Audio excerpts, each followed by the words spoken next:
Welcome to tonight's segment of the GTN, the Godlewski Theory Network. I'm your host, Sock Burgundy, and alongside me is my partner, Veronica Stockingstone. Thanks, Sock. Tonight we will be covering the Spatial Revolution, the disorganization of Soviet urban planning leading to the end of experimental architecture. But before we get to that, let's give a quick overview of the state of the Soviet Union at the moment. First, let's dive into some of the economic conditions following World War I. To start off, international trade was disrupted globally with new trade barriers, making it difficult for many countries to return to pre-war levels of stability. Housing shortages, high unemployment rates, labor shortages, and major declines in agriculture still pose issues for many of these nations, making recovery extremely difficult. Now, these poor conditions have led to a great deal of forced labor and even a greater housing issue, especially throughout our own Soviet cities. A new upbringing in socialist urbanism appears to be a good lead in helping these nations recover. However, it does not accept and encompass the harsh reality of our Soviet society right now. Stock, help our viewers understand what our government is doing to improve these conditions. Economic shifts in recent years have focused heavily on cost-effective and cautious construction. For example, small wooden houses have been built throughout our Soviet nations. Recently, teleological planning has replaced generic planning, where people have become more goal-driven, especially toward our desired socialist outcomes, and an emphasis has been placed on investments in fuel, steel, and machine-building industries. Even now, investments from the 5-year plan have quadrupled, and capital construction has become a tool for socialist transformation. The 5-year plan is a method of planning economic growth through the use of quotas, and it has been used by our own Soviet Union and other socialist states. It focuses on developing heavy industry. And now, Sock, how has housing specifically been affected by this poor economic state? Well, recently, there has been a mass amount of people moving to urban areas across the Union. And between 1927 and 1939 specifically, the populations of cities more than doubled. Moscow alone was approximately 4 million people. Exactly. And cities as a whole had around 26 million people. This increase of industrialization was what caused the need for housing development and led to the majority of the housing to be designed and built by state organizations. But these designs weren't perfect. These houses and apartments had multi-purpose rooms to fit the most in a small space. There was a lot of overcrowding, and after the creation of communal housing in 1917, an entire family would reside in an 18-foot by 10-foot space while sharing their communal areas with at least 3 other families, individuals, and couples. However, this wasn't everywhere. There was a wide range of the designs, with towns having houses with no more than 2 floors and large cities such as Moscow having buildings 10 stories tall. Concerningly, author Christina Crawford explains that the architects and urban planners had no guiding principles to drive their design work and no recourse to stop the chaotic and poor quality housing that was being built nonetheless. This highlights the disorderly planning that is occurring under the 5-year plan as these planners constructed their theories through physical building structures. However, historian Chad Bryant explains that Crawford's sources say little about how Soviet planning translated into the human experience. Bryant's view demonstrates that Crawford's argument lacks the physiological effects of these urban plans and the ways in which they contribute to well-being of the society as a whole. Not considering the possible consequences of these plans on society further emphasizes the disorganization of the development and construction of both the theories, but also in Crawford's analysis as well. To better understand these opposing theories of urbanism and disurbanism, let's cut to the live debate between Sabsovich and Okhitovich. I'm Leonid Sabsovich, economist, urban planner, and leader of the Urbanist Party. And I, Mikhail Okhitovich, sociologist, town planner, and leader of the Disurbanist Party. Also known as the worst planner and theorist throughout history. Says the one who thinks that people are better off separated from their children. Baby homes and children's cities are simply the most effective way to raise a true socialist. No parents are needed if they are given the true structure of society. And don't act as if you do not agree to the idea. I digress.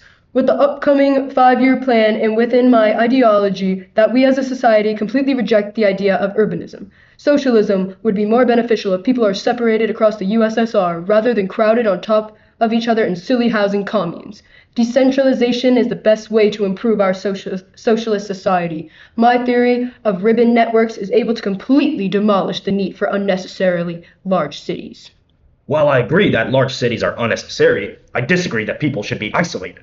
Instead, I propose that we have a more communal lifestyle. Put the Soviets into the settlements that limit the amount of people, perhaps ranging from a couple thousand people to tens of thousands of people. People need social connections, and your decentralization takes away from that. But you essentially want what a city is, just smaller.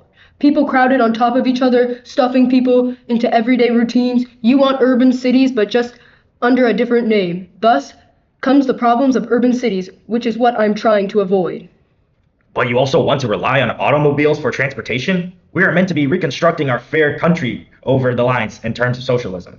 Your reliance on the car salesman is leading you to the capitalist. You're a fraud. I am not. The automobile means nothing when you're hypocritical. No cities, but that is essentially what you wish to establish? How dare you? How dare me? How dare you even suggest that what you bring falls under our lovely government's vision? No one in the right mind, no architect or leader should ever side with you. Ginsburg did. Alright, that was a lot of arguing between Sabsovich and Okhitovich. Now let's dive into the outcome of their debate. While both sides do not agree, and author Crawford does not side with a theory, the chaos between both disurbanist and urbanist parties caused neither theory to be implemented on a large scale in the USSR, leading the event of experimentation of urban planning and architecture. Despite both Sabsovich and Okhitovich agreement on dispersing the handful of overpopulated and congested metropolises, primarily Moscow and Leningrad, in favor of a more territorially uniform distribution of production centers and living quarters, according to Professor Aglaya Glebova, their individual visions of the population sizes of the towns were vastly different. Since both of these theories were on polar opposite spectrums, disorganization occurred due to not establishing a unified plan, as both theories individually contained flaws. Both the disurbanist and urbanist plans of changing human concentration did not account for the USSR's lack of infrastructure, technology, according to author and scholar Stephan Frederick Starr. So, for the disurbanist party, the problems of rural and urban inequality would continue with this plan.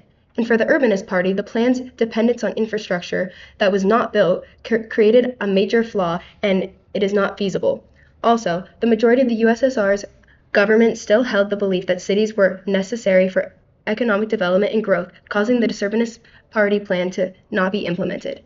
In addition, the main concern for the urbanist plan is that it would create a class of urban elites that would challenge the authority of the government, causing their plan to not be realized. Author Nikolai Aleksandrovich Milfutin also describes the plans as chaos multiplied thousands of times that we have in contemporary cities. This highlights the disorganization of the plans, which caused them not to be implemented. These plans were abandoned for a more simple and realistic plan, leading to the end of the experimental architecture and urban planning ideas.